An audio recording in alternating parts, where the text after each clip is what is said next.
So here's what probably happened. You're in the market for a used full-size German luxury sedan, right? You really only have three options.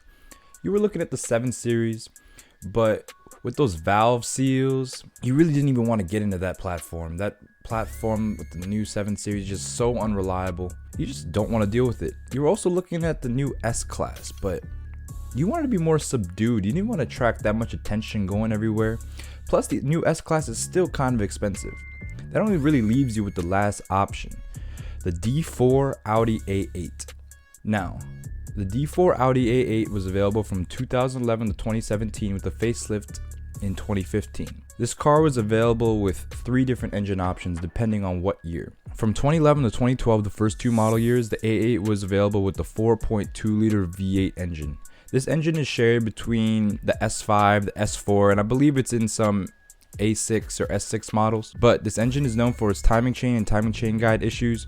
These issues kind of carry over to the A8, but because these cars were not driven as hard as their performance-oriented counterparts that shared the 4.2, they seem to last a little bit longer in terms of the reliability when it comes to the timing chain and the whole timing chain system. From 2013 to 2017, there are 3 engine options available. You could get the 3.0T, which is a V6 supercharged. You can get the 4.0T, which is a twin turbo V8, or you can get the W12, which is just a W12, 6.3 liter. In terms of packages, when speccing out your Audi A8, you really want to go for a prestige package car because this will have the most options.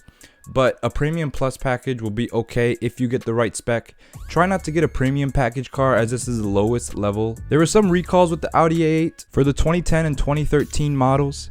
There was a leaking coolant valve. Most of the recalls have to do with leaking systems, either leaking coolant or leaking fuel systems. From 2013 and 2016, those 2 models of the A8, the fuel pump supply line had a leak, and for the 2015 and 2017 models, leaky fuel rails. For all models across the board, Audi A8s came with air suspension. After 120,000 miles, these air suspension bags seem to have some issues, so if you're trying to find an A8, try to stay away from the high mile ones as you'll definitely have those issues right off the bat, not including any engine issues or interior issues. Each shock is around $2,000 OEM, so if you decide to purchase a high mile A8, you might have to look into buying some coilovers. Another thing Audi A8 owners have recognized is that the drains for the leaves around the bottom of the windshield seem to get clogged, causing water to overflow into the engine bay, and this can ruin electronics and your brake booster. Some Audi A8s also have thermostat issues, causing the engine to overheat. And for the turbo engines and supercharged engines specifically,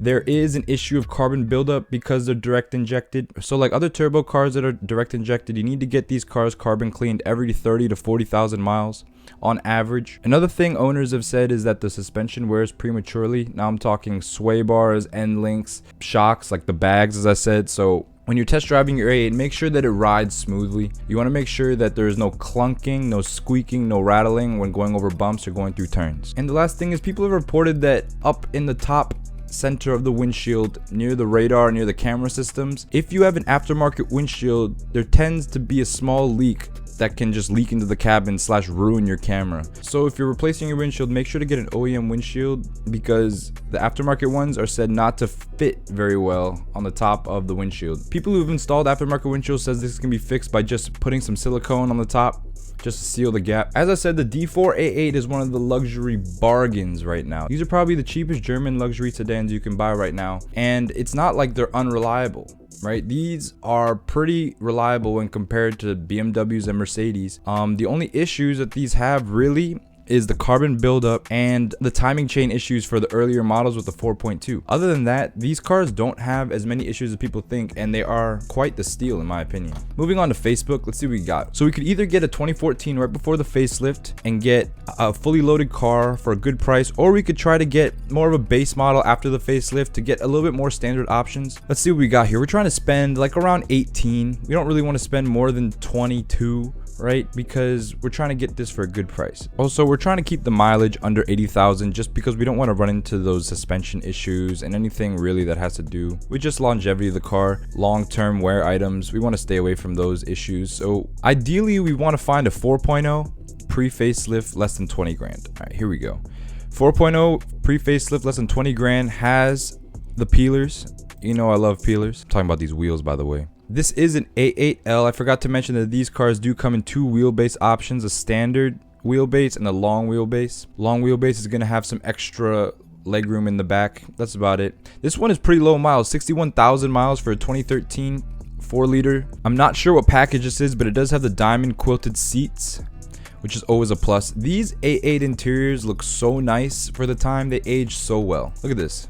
Pop out display. Some owners do seem to have issues with this display not popping out when they want, but that's one of the smaller issues with these cars. Again, look at this interior, very nice. This would be a possible steal. I kind of like it. I like the spec, nice silver. I'm a fan of the black interior with the black headliner. Alcantara headliners in black are always going to be a plus. They didn't seem to realize that this was a cool look until later years, so on earlier model years it's pretty rare, but this could be a good deal. If you can get this for under 18 or in the mid to low 18s, for 61,000 miles and it's at a dealer, the convenience is there, pretty good deal. A lot of these ads don't even state whether it's a 4.0 or not. I feel like I'm missing out on a lot.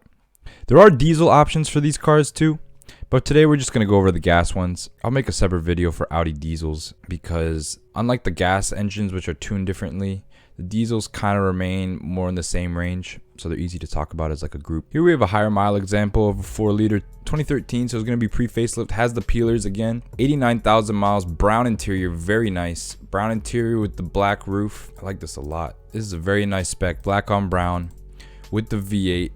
With the quilted diamond seats. 89,000 miles is a little high. The car does have the sport design package. I do believe that's why it comes with those wheels. Massage seats, dual pane glass. This probably is a prestige package because it has all these options. Camera assistant package. This is a very loaded car. Very nice car. It is a pre-facelift model. That's why the price is a little bit lower, but for 19 grand, if you could get this in the 17s or possibly the high 16s, because it does have 89,000 miles, this could be a fire deal. When compared to anything else, if you could get for the 16s, when compared to like the S-Class or 7 Series, you're getting a car that's at least 5 years newer. Here we have another example, 70,000 miles for 20 grand, gray car. It's the long wheelbase model, always a plus.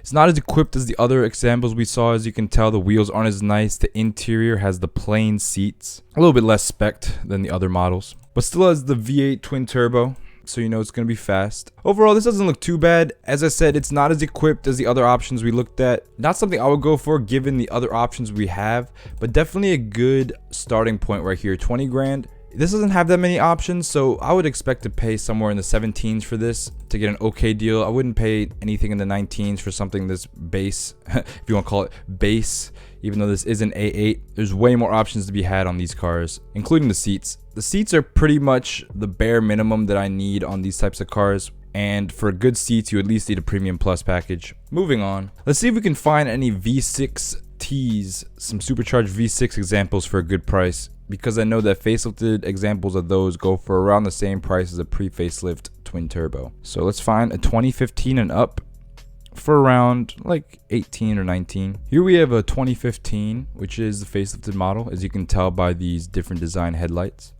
But this is a supercharged V6 model for 28.95. This would be an okay deal. We just want to get something under the 20s for a V6T, but we'll see how well this example is equipped. This is an L, long wheelbase. As you can see, it has the regular seats. Doesn't seem to have too many options, but it is a good example of something you can get into for less than 20 grand for an A8. The V6T is going to be a little bit more reliable than the twin turbo, and it also gets up to 30 miles per gallon on the highway, which is pretty good for a full-size luxury sedan. So if you're looking for something a little bit more subdued than the V8, a little bit more efficient, a little bit cheaper, then I recommend getting into a supercharged V6 A8. But if you really want the boss status, you can't get the lowest tier engine in your A8. That's just not an option. As we get out of our price range on Facebook, because I can't really find anything else for under 20 grand that really meets our criteria, we don't really want a base level A8. All these premium package A8s are going to be really cheap, especially the pre-facelifted models, the 4.2s and the facelifted model 3.0s. Okay, these are going to be the cheapest ones, but most of them are going to be premium package. You really want Premium Plus or Prestige. So moving on to Craigslist. As I've told y'all before, there are no deals on here anymore. I'm so tired of Craigslist. I wish they'd really get their act together. Either improve the UI or get rid of charged ads. You can't do both. But looking at the only deal, we got a 2013 3.0T. It is a blue with the brown interior. Very nice. I do like the spec. Although it's not a prestige package, I do like the spec. Let's see what package it does have though. Driver assisted, convenience, cold weather, camera assistance, LED headlights. 1685 is pretty good. I'm trying to figure out how many miles it has. 84? 84? For a 2013, it is a pre-facelift 6-cylinder, so you're really getting the base level engine option, but it has an okay interior spec. You got nice materials, you got the upgraded door cards, the brown seats, blue on brown, 3.0T. It's okay. This could be an okay deal if you're just trying to get into an A8, but I would not recommend it as it is not like the top of the line in any way. You don't have the good engine, you don't have the best options, you just have a pretty standardly equipped A8 for a pretty good price, but you know, we're trying to find the best options here. As you can see, that's all we have on Craigslist. Pretty sad, even though I selected all of the East Coast. But moving on to Auto Trader, so we can see the actual good deals. Let's see what we got here. As you can see on Auto Trader, we got lots of low priced, high mile cars, almost 200 grand here, 127, 161. We want to find something, as I said, less than 80, under 20 grand. If we're going pre-facelift, we want to find a 4.0 turbo model. If we're going facelift, it's okay to get a V6 in terms of price, but we really want the twin turbo V8. Here we have a 2014 with the twin turbo V8, champagne color. I'm not really a big fan of champagne. This one seems to be optioned pretty nicely. As you can see, it has the quilted seats with a diamond stitching. I don't know why I keep calling it quilted. It's more of diamond stitch seats. Pretty sure this is part of the luxury package. Rear vanities, rear sunroof. This is really what a luxury car is supposed to be like. You're supposed to get all the good options. You're not supposed to get no base level luxury sedan. This looks all right. How many miles does it have? 87,000. It's a little bit high, but it is a 2014, so it's the latest model year before the facelift with the 4.0. So basically, you're gonna get the best version of this car. It has the luxury interior package, so as I said, that comes with the seats. Probably has some more options, some more convenience options. The biggest part of this is that it is the last model year of the pre-facelift with the twin turbo V8. The big engine, last model year. This could be a pretty good deal. 19.8. If you could get this probably like in the 18s, low 18s, that would be okay. That would be pretty good. But as we get out of our price range a little bit, let's look at this facelifted twin turbo model. 2015 for a facelifted model. As you can see, it has a nicer interior, black on black. Higher miles, 83 is okay, but for 22.3, getting into a facelifted model is a pretty good deal. You're looking at these prices for a pre-facelifted model 2 years earlier. So for 23, it's really good private party sale right here. He probably just wants to get rid of the car fast to get into something else. As you can see, the pictures, the car has been sitting a little bit. You can tell it's a little dirty. Not too sure what the case is here, but it is a decent deal. If you can get this under 22, probably like in the 21s or the high 20s for a facelifted twin turbo A8. Granted, it is a premium package, so it's the lowest package, but it does have the diamond seats, which is always gonna be a plus. It has a base spec in terms of colors, black on black, but you always do well with that in the future. This could be a pretty good deal if you get it down to under 21. Maybe find out what's wrong with the car, why the asking price is so low. If it's all checks out, this could be a solid deal. But as we move out of our price range on Auto Trader, let's head over to Car Gurus and let's see where the real deals are at. As you can see, we're already looking at these the V6s starting off pretty cheap. 12 grand for 2013. 12 grand, yo. This is an Audi A8 2013, not even 10 years old. Let's select for 4.0. All right, we got an example of a 2013 with the twin turbo V8. Looks like it's a pretty good spec. We got a black car. Wheels look, I lied, the spec doesn't look that good on the outside. It has basic wheels, but very nice color on the seats. I'm a sucker for brown seats, y'all. You should know this already. This looks so nice, black on brown. Even though the seats aren't the diamond stitch ones, they do look pretty nice. Car looks pretty dirty.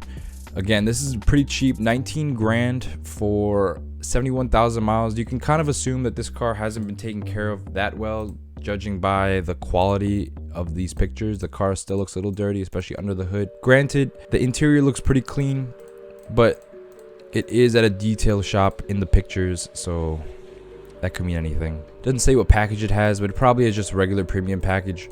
The only thing this car has going for it is the color and the fact that it's a twin turbo, the twin turbo V8. But I'd have to get a lot more information about this car before I pursue it.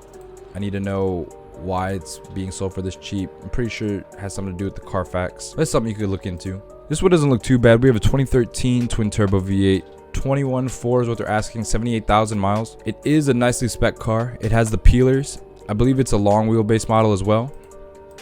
The only thing I don't like about it is the beige interior. But as I said, it has a nice materials. You can see on the door panel right here.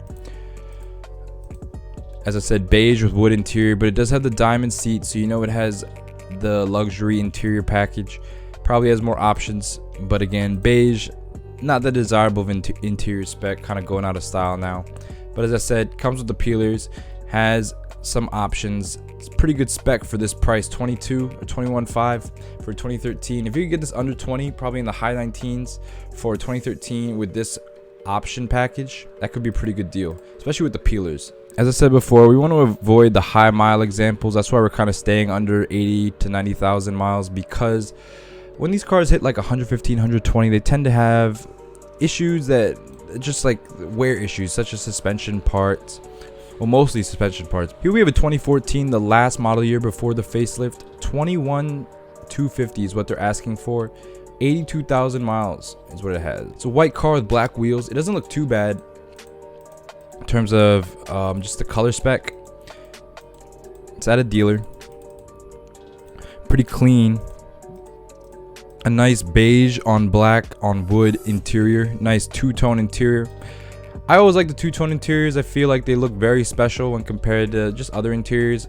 A lot of people have told me that two-tone interiors aren't that desirable, but I do like them. I think they stand out. This definitely looks nice. Probably doesn't have all the options you're looking for, as you can tell by the seats and the cheaper price. I doubt those wheels are stock. They've probably been painted. This doesn't look like too bad of a deal. You're getting relatively low miles, 82,000, but it's not going to be fully loaded as some of the other options, but it is a nice spec. As usual, we're getting out of our price range on Car Gurus pretty fast. We're already in the mid-20s. So let's move over to eBay Motors and see what they have. I low-key think that there's probably going to be some deals on here. We're looking for a V8 model, but most of these are going to be kind of expensive now I'm looking at it. The only ones that are relatively cheap are going to be the 3.0s, the 3-liter supercharged V6s. 4.0T, they're asking 17.6 right now. 29 bids, 4 days left. For 2015, how many miles does it have? 55,000 miles. This will probably get into the 30s. Easily into the 30s, especially on eBay. This is funny. This owner started the bid at, I don't even know what the bid started at, but he's asking 24.8 for this 2014. That's probably a reasonable price to ask for. I'd probably offer around 20 for this. It doesn't seem like it has that many options. Has the interior package, nice brown seats, but the wheels are pretty base. It's not an L, so 20 is probably as much as I pay for this. Granted, I'm aware it is a 2014 last model year, but I need the options, baby. Don't really see that much on eBay Motors. Again, I see a lot of low starting bids just to get people interested. Look, this one starting bid is at $1. We got 4 days left, but these are probably all going to get into the mid-20s. You don't really want to pay over 20 for one of these if you are trying to get the best deal. There are deals to be had. You just got to make sure that you look out for the common problems. You got to make sure that the car has had all the recalls done. There were a lot of leaking things.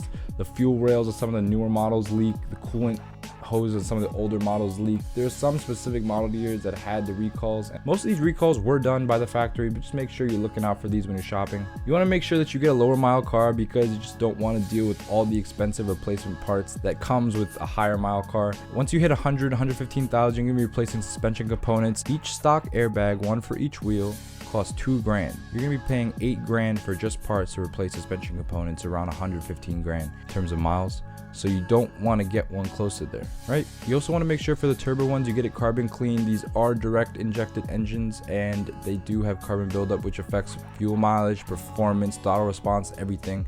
Every 40 to 50,000 miles you should definitely get it carbon cleaned. And finally, these cars have drain issues when it comes to the gutters for the rain. Make sure your drains don't have leaves in them. Make sure they're not clogged, because if this does happen, water can accumulate in the little tray right underneath the windshield and spill over into the engine bay where all the electronics are. You can ruin a lot of things. Not even electronics, you can ruin your brake booster as well. But as I said, When you're shopping for your car, try to get the most options possible. It goes premium, premium plus, then prestige. I wouldn't really recommend anything underneath the premium plus. Or if you're looking for this car specifically, you can get a premium package with the luxury interior package. Has nicer seats, has more options than the MMI. But this is basically the luxury car deal of the century. It's a better deal than the 7 Series, it's a better deal than the S-Class, and they're said to be more reliable as well. You can argue about the subdued styling of the A8, but you can't take away from the fact that it's one of the luxury car deals right now, and they're significantly undervalued. This is probably as low as they're gonna get in terms of depreciation, and they're probably just gonna stick to where they're at. So you're probably in a good position to buy one right now, as it is the bottom of the market. But that's it for today, y'all. Don't forget to like, comment, and subscribe on my video. Let me know what car I can do next. This is actually my first viewer requested video, so I'd love to do more of these in the future. Just let me know what car you think I should review next, and y'all have a good one.